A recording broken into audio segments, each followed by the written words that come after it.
Notice the bottom of the screen. There is a path which is going up to the road. We'll use this as reference, and this is a video overview of the land we're working with. This is the satellite view. Then if we put the drone view, you can see a clear difference. And this is the well spot coming down from the road. These dots represent silver oak and pepper.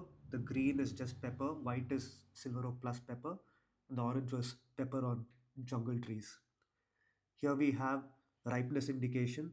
The red clusters are where it's ripe currently, about 1 week ago, and the line is the walking path. So this is how you can estimate ripeness just by visual inspection and GPS. Next, we have the marked coffee trees, and this will be used to estimate labor productivity and productivity of each bit.